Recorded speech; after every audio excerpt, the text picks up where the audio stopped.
बिस्मिल्लाहिर्रहमानिर्रहीम। अस्सलाम वालेकुम नाज़रीन, आप यूट्यूब चैनल देख रहे हैं। मैं इमरान खान हूँ। पाकिस्तान की सियासत में माहौल बहुत गर्म हो गया और ये गर्म होता है DGISPR की प्रेस कॉन्फ्रेंस के बाद।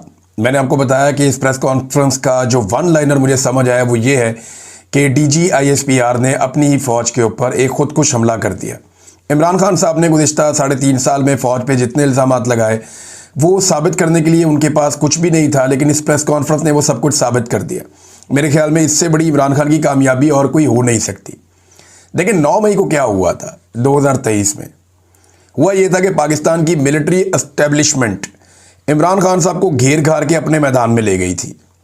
यानी जो एहतजाज हुआ उसको जिस किस्म का रंग दे दिया गया, बाद में जो कुछ किया गया, मिलिट्री एस्टेब्लिशमेंट इमरान खान को अपने मैदान में यानी ताकत के मैदान में ले गई थी, सियासत के मैदान से घसीटते हुए। और ताकत के मैदान में उनके पास मुसल्लह लोग हैं, उनके पास पूरा सिस्टम है। तो फिर 36,000 लोगों को गिरफ्तार किया गया। वो 2-3 दिन के अंदर ही 10,000 बंदा गिरफ्तार हो गया था। 36,000 लोग गिरफ्तार हो गए, 64,000 लोगों पे मुकदमे दर्ज हो गए और पता नहीं क्या कुछ किया इन्होंने। 1 लाख घरों के ऊपर छापे मारे, लोगों के घर बार तोड़ दिए। ये लोगों के घरों में घुसते थे, उनके घरों के जो कमोड्स हैं वो तक तोड़ देते थे, बेसन तक तोड़ देते थे। इन्होंने फर्नीचर तोड़ दिए, गाड़ियां, मोटरसाइकिलें, टीवी, हर चीज़ तोड़ दी लोगों के घरों की। कहाँ से कहाँ धकेल दिया पाकिस्तानियों को। वो नफरत हमेशा रहेगी एस्टेब्लिशमेंट के साथ, ये उससे भाग नहीं सकेगी। ये जो इस मरतबा हुआ, इमरान खान जेल में बैठकर मिलिट्री एस्टेब्लिशमेंट को वापस घसीट के अपने मैदान में ले आया। सियासत का मैदान इमरान खान है। इससे पहले जो मिलिट्री एस्टेब्लिशमेंट है वो ताकत के मैदान में इमरान खान साहब को ले गई थी। अब इमरान खान वापस घसीट के सियासत के मैदान में मिलिट्री एस्टेब्लिशमेंट को ले आया। ये उसका मैदान है। यहाँ पे DGISPR ने बहुत बड़ी बड़ी गलतियां कर दी और इन गलतियों को अगर एक लाइन में बयान किया जाए तो वो ये है कि DGISPR साहब ने अपनी फौज पे खुदकुश हमला कर दिया। पाकिस्तान तहरीक इंसाफ जिसकी कुछ हवा कम हुई थी, या पाकिस्तान तहरीक इंसाफ जो मोमेंटम नहीं बना पा रही थी, DG साहब ने कमाल मोमेंटम बनाया। हमने बड़े अरसे के बाद वो मनाजिर देखे जो पहले दिखाई नहीं दे रहे थे। यानी पेशावर वाले जलसे में जिस तरह लोग निकल कर आए हैं और जिस तरीके से वो जलसागाह भरी है, और जैसे वहाँ पे लोग आसपास इर्द गिर्द मौजूद थे, जो रिपोर्टर्स वहाँ से रिपोर्ट कर रहे हैं, जिन लोगों से मैंने बात की, बहुत सारे हमारे ऐसे जर्नलिस्ट हैं जिनका कहीं पे झुकाव भी नहीं है। हमें तो मार मार के इन्होंने एक तरफ खड़ा कर दिया ना, लेकिन बहुत सारे हमारे जर्नलिस्ट हैं जिनका कोई झुकाव ही नहीं है। वो जर्नलिस्ट अपने मुंह से चिल्ला चिल्ला कर कह रहे हैं कि जनाब ये कमाल हो गया। अवाम के अंदर बहुत गम गुस्सा है, बड़े जोश और जज्बे के साथ बहुत बड़ी तादाद में लोग निकल कर आ गए हैं। अब लोग निकल कर आए हैं, वहां पे जो तकारीर हुई वो तो एक अलग बात है, लेकिन यहां पे सीखने के लिए कुछ है कि पाकिस्तान तहरीक इंसाफ कितनी मैच्योर हो गई है लड़ाई लड़ते लड़ते, कि तहरीक इंसाफ ने DGISPR को गाली का जवाब गाली से यहां भी नहीं दिया। एक दिन पहले भी गाली का जवाब गाली से नहीं दिया, यहां भी नहीं दिया। लेकिन पब्लिक को तो नहीं रोक सकता ना कोई, पब्लिक के मुंह पे हाथ नहीं रख सकता। जब भी कोई ऐसी बात होती थी तो पब्लिक वही बोल रही थी जो DG साहब बोल रहे थे। अब लोग बड़ों से सीखते हैं। DGISPR ने जो लफ्ज़ इस्तेमाल किया पूरे जलसे के अंदर लोग उसी लफ्ज़ से मुखातिब कर रहे थे। ये बड़ा नामुनासिब है जो DG साहब ने काम किया और लोगों को सिखाया। ये नहीं होना चाहिए था, इसकी कोई गुंजाइश पाकिस्तान की सियासत में नहीं होनी चाहिए थी। अब हैरत की बात मुझे ये है कि पाकिस्तान के जितने भी जमहूरे हैं, चाहे वो MQM वाले हों, चाहे वो पीपल्स पार्टी वाले हों, चाहे वो नून लीग वाले हों, चाहे बाकी जमातों वाले हों, ये जमहूरे सारे के सारे आगे प्रेस कॉन्फ्रेंसें कर रहे हैं और इनके ऊपर बेचारों पे दबाव डाला गया कि आओ यार आके हमें जो है वो आप कहो आकर के हमने ठीक किया है। तो अब वो जमहूरे कह रहे हैं जी हम 100% मुत्तफिक हैं, जो DG ने कहा। DGISPR ने जो कहा जी हम उससे मुत्तफिक हैं। वो खैबर पख्तूनख्वा से PMLN के लोग आ गए, वो उधर से जो है ऊपर से बलूचिस्तान का वज़ीर आला आ गया, MQM के बंदे इकट्ठे होकर बैठ गए, फारूक सत्तार वगैरह ये सारे। अब अंदाज़ा करें कि ये मुस्तरद शुदा शक्लें हैं। अवाम ने इनके ऊपर मोहर लगाई हुई है कि हमने इनकी शक्ल भी नहीं देखनी। अवाम ने इन शक्लों को मुस्तरद किया हुआ है और ये शक्लें जो हैं ये इनको इस्तेमाल किया जा रहा है मिलिट्री एस्टेब्लिशमेंट की जानिब से कि आप हमारी इज्जत बहाल करवाएं। लेकिन मामला फौज की इज्जत का नहीं है। फौज का तो इज्जत बेइज्जती का रोला ही नहीं है। अभी उन्होंने एक लड़ाई लड़नी है, कौम फौज के साथ खड़ी हो जाएगी। ये देखें ना, अभी एयरफोर्स ने इंडिया को मारा, कौम ने कितना अप्रिशिएट किया एयरफोर्स को। अभी जो हमारी ज़मीनी अफवाजें जाएँ कश्मीर का एक हिस्सा आज़ाद करवा लें, कौम बड़ी खुश हो जाएगी, शाबाश देगी। लेकिन जो गुंजाइश नहीं निकल रही ना, वो मिलिट्री एस्टेब्लिशमेंट के बारे में नहीं निकल रही। जो बड़े जर्नैल है या क़यादत है जो पॉलिसी बना रहे हैं बिला वजह। हालांकि कायदे आज़म मोहम्मद अली जिन्ना ने इन्हें मना किया था कि तुमने पॉलिसी नहीं बनानी, इनकी खोपड़ी में बात घुसती नहीं है। वो भाई कायदे आज़म ने आप लोगों को समझाया कि आप लोगों ने पॉलिसी नहीं बनानी, ये हमने आपको ड्यूटी नहीं दी, ये जिम्मेदारी आपने बिला वजह नहीं उठानी, आपने आराम से बैठना है और हुक्म का इंतजार करना है। जो आपका सिविलियन हाकिम आपको हुक्म देगा आप उसको बजा लाएंगे, बस आपने इतना काम करना है। आपने अपने दिमाग पे ज्यादा जोर नहीं देना, आपने बंदूक हाथ में रखनी है सिर्फ। लेकिन ये पॉलिसियां बनाना शुरू हो गए। अब वो जो पॉलिसियां बनाने वाले चंद जर्नैल या मिलिट्री एस्टेब्लिशमेंट जिसे हम कहते हैं, इन लोगों के लिए पब्लिक में गुंजाइश नहीं निकल रही। अब ये फौज को बतौर कवर इस्तेमाल करते हैं। अब ये जितने भी आए ना जमहूरे, ये सारे के सारे क्या कह रहे हैं, ये सारे कह रहे हैं नहीं जी नहीं, वो हम तो DGISPR के साथ 100% खड़े हैं, ये हम फौज के ऊपर हमला बर्दाश्त। वो फौज के ऊपर किसने हमला किया है?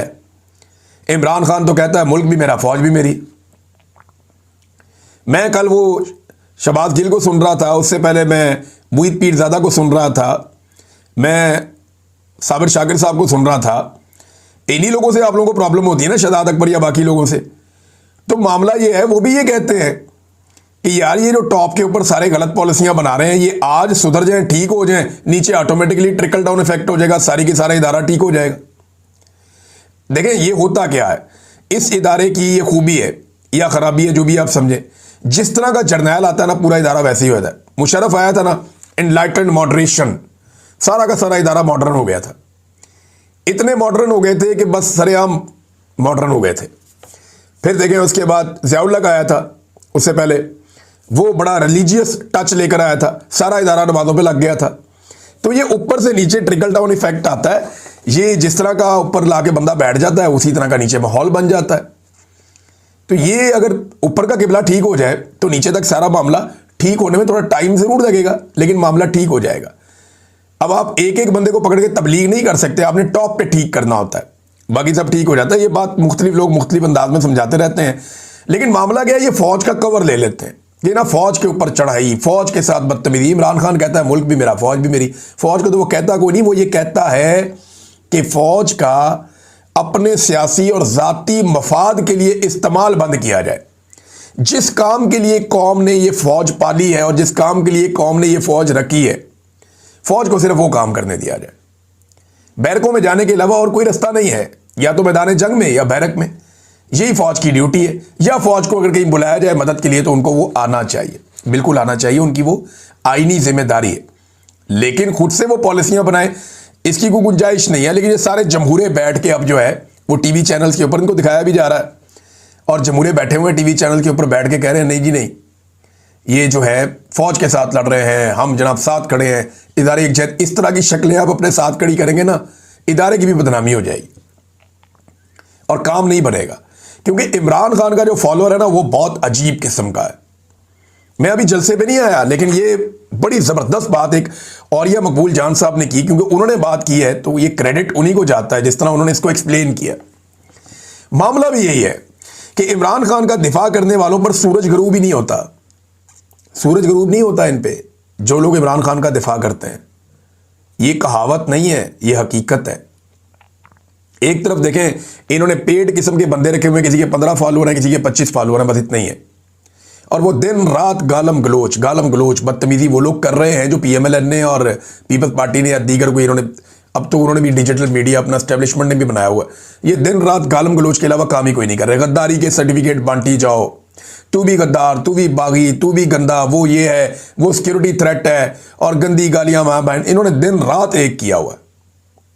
और ये जाली अकाउंट, एक तरफ पैसा खर्च करके बेचारे इतनी मेहनत करके इतनी मुश्किल से सारा कुछ करते हैं, साथ अपनी ब्रांडिंग भी करते हैं। देखिए इसमें एक बड़ी अजीब चीज ये है कि एक ही अकाउंट एक वक्त में लोगों को गंदी गालियां दे रहा होता है, गलीज तरीन ट्वीट कर रहा होता है, दूसरे के अंदर वो कह रहा होता है जी आलम इस्लाम का लीडर आसिम मुनीर, या नवाज शरीफ मेरा कायद, नवाज शरीफ का कोई सानी नहीं, इस किस्म की। यानी आप ये कैसी ब्रांडिंग कर रहे हो? दिमाग काम कर रहा है आपका कि एक अकाउंट जो गालम गलोच करने वाला अकाउंट है, वो अगले ही पल में आपको उठाकर कहां से कहां पहुंचा रहा है। और लोग फिर गेम समझ जाते हैं, लोग बेवकूफ नहीं है। हर आदमी डिजिटल मीडिया को समझता है, ये बहुत आसान मीडियम है, मुश्किल नहीं है। इन्होंने जब इसको डिजाइन किया तो इस तरह डिजाइन किया ताकि हर आम आदमी को समझ आ जाए, चाहे वो ट्विटर है, चाहे वो फेसबुक है, चाहे वो यूट्यूब है, चाहे वो इंस्टाग्राम है, ये बड़ा सिंप्लीफाई करके इनको डिजाइन किया गया।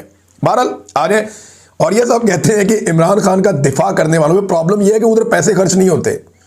इमरान खान का दिफा करने वालों पर सूरज ग्रुप नहीं होता। वो चंद घंटे जहर उगलते हैं इमरान खान के मुखालिफिन, फिर गवादर से लेकर गिलगित बल्तिस्तान तक इमरान खान से प्यार करने वाले लोग उठते हैं और इमरान खान के दिफा का परचम थाम लेते हैं।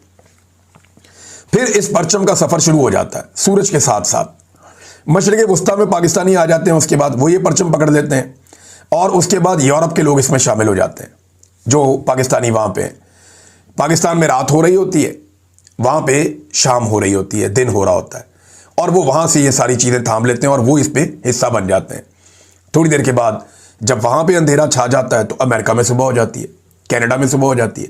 वहाँ जो लाखों ओवरसीज पाकिस्तानी है वो शुरू हो जाते हैं, इमरान खान का जो दिफा का परचम है वो थाम लेते हैं, और उसके बाद ऑस्ट्रेलिया और न्यूजीलैंड, और फिर घूम के वापस पाकिस्तान। तो 24 घंटे इमरान खान साहब का जो दिफा करने वाले लोग हैं उनके ऊपर सूरज ग्रुप नहीं होता, वो मुतहर्रिक रहते हैं हर वक्त कहीं ना कहीं से। तो इसकी वजह से इन्हें समझ नहीं आ रही कि इमरान खान का मुकाबला करें कैसे। अरबों रुपया खर्च करने के बावजूद ये अब तक इमरान खान साहब के बयानिए का तोड़ नहीं निकाल सके, और अब इस तरह की शक्लें ये जो मुस्तरद की हुई हैं पब्लिक ने, उन्हें ला कर बिठाया जा रहा है और कोशिश किया जा रहा है कि कुछ ना कुछ हो। अच्छा, पाकिस्तान तहरीक-ए-इंसाफ ने बड़ी मैच्योरिटी का सबूत दिया। DG ISPR अहमद शरीफ साहब की गाली के जवाब में उन्होंने गाली नहीं दी। मैं सोशल मीडिया की बात नहीं कर रहा, मैं तहरीक-ए-इंसाफ की जो पॉलिटिकल क़यादत जिन्होंने कल एक प्रेस कॉन्फ्रेंस की थी और जिन्होंने आज एक जलसा किया, मैं उनकी बात कर रहा हूं। अब यहां देखें, जो सुहेल अफरीदी ने DG ISPR को मुखातिब किया, उन्होंने कहा DG ISPR ने मेरे बारे में गलत अल्फाज का इस्तेमाल किया, मैं कबायली हूं, ऐसी तरबियत नहीं कि गालियां दूं। DG ISPR और जाली सेनेटर और वज़रा में फ़र्क होना चाहिए, यानी एक जाली सेनेटर में और एक DG ISPR में फ़र्क तो होना चाहिए, जाली वज़रा के अंदर और DG ISPR में फ़र्क तो होना चाहिए। फिर उन्होंने बाद में इमरान खान के बारे में DG ISPR को कहा कि आप नाम क्यों नहीं लेते, नाम लेना इसका उसका, ऐसे क्यों बोलते हैं आप, नाम लें उसका, इमरान अहमद खान न्याजी, और ये नाम हमेशा याद रखना। ये भी सुहेल आफरीदी ने कहा। बड़ी लंबी उन्होंने तकरीर की। मैं एक और चीज़ देख रहा था, मुझे हैरत भी हो रही थी कि जब वो सुहेल आफरीदी ने कहा कि मैं 100 अरब रुपया खर्च करने जा रहा हूँ पेशावर के ऊपर, पेशावर से आए हुए थे ना सारे लोग, और बहुत बड़ा जलसा था, मैं 100 अरब रुपया खर्च करने जा रहा हूँ पेशावर पे, लोगों के अंदर मैंने जोशो खरोशी नहीं देखा। मैं ये देख रहा हूँ जब भी वो तरक्याती मनसूबों की बात करते हैं, वो दीगर चीज़ों की बात करते हैं, लोगों को जोश नहीं आता, लोग उसके ऊपर रिस्पॉन्ड नहीं करते। लोगों को पता है इनकी जिम्मेदारी, ये काम इन्होंने करना ही करना है, ये जो बजट अब इन्हें देते हैं इसके साथ इन्होंने पब्लिक का काम करना है। लेकिन असल प्रॉब्लम क्या, जो एस्टेब्लिशमेंट का भी प्रॉब्लम है, जब वो इमरान खान का नाम जलसे में लेते हैं पूरा जलसा गर्म हो जाता है। पठानों की सुई वहीं अटकी हुई है अभी तक। अली अमीन गंडापुर साहब जहां पे लाशें छोड़कर आए थे ना, जख्मी छोड़कर आए थे डी चौक में, पठान अभी तक वहीं फंसे हुए हैं। वो जब भी कोई जलसा होता है, कोई इवेंट होता है, वो बार बार कहते हैं कि डी चौक डी चौक डी चौक, सुई वहीं पे अड़ी हुई है कि डी चौक जाना है। ये तो फिर खौफजदा नहीं हो रहे लोग, लोग तो मौत को गले लगाना चाहते हैं, ऐसे लगता है। लोग तो मौत का खेल खेलना चाहते हैं, वो तो ये चाहते हैं कि वो फिर चले जाए। तो लीडरशिप उन्हें रोक रही है। फर्ज करिए लीडरशिप ना हो, कल को आप गवर्नर राज लगा दें खैबर पख्तूनख्वा में, तो फिर इन लोगों को रोकने वाला कौन होगा? अगर लीडरशिप ना रही, खुदा ना खास्ता अगर इमरान खान को कुछ हो जाता है तो लोग जवाब किससे लेंगे? पाकिस्तान की एस्टेब्लिशमेंट ने साबित कर दिया कि हम ही इमरान खान के दुश्मन हैं। जितनी नफरत अपने मुंह से निकाली DG ISPR साहब ने, उससे साबित हो गया कि इमरान खान का दुश्मन कौन है या इमरान खान के साथ बुरा कौन कर रहा है। अगर इमरान खान को कुछ हो गया तो ये फंसेंगे भी यही लोग। पाकिस्तान की मिलिट्री एस्टेब्लिशमेंट के ऊपर ये इल्जाम आएगा। इमरान खान साहब ने एक दफा नहीं 100 दफा ये कहा है कि अगर मुझे कुछ हो गया या मेरी बीवी को कुछ हो गया तो इसके लिए जिम्मेदार आसिम मुनीर साहब होंगे। ये वो कई दफा कह चुके हैं फील्ड मार्शल के बारे में। तो लोग तरक्याती मनसूबों के ऊपर इतना रोला नहीं डालते, लोग जिद करते हैं डी चौक जाने की। इमरान खान का नाम आता है या ऑपरेशन का नाम आता है या ड्रोन का नाम आता है तो लोग चार्ज हो जाते हैं, लोग रोला डाल देते हैं। तो ये लोग किस तरफ जा रहे हैं ये आप देख लें। और 2 जलसे हुए एस्टेब्लिशमेंट के लिए ना, इसमें सीखने के लिए बहुत कुछ है। एक गुजरावाला में जलसा हुआ जिसमें वजीर आला और वजीर आजम दोनों थे, यानी टॉप लोग थे पीएमएलएन के। और गुजरावाला एक दौर में पीएमएलएन का सबसे मजबूत गढ़ था। पीएमएलएन की लाहौर में ताकत जो है ना वो तीसरे चौथे नंबर पे आती थी। पीएमएलएन की जो असल ताकत थी वो फैसलाबाद और गुजरावाला में थी। फैसलाबाद तो इनके हाथ से सारा का सारा निकल गया। अब गुजरावाला जो इनकी एक बहुत बड़ी ताकत थी पीएमएल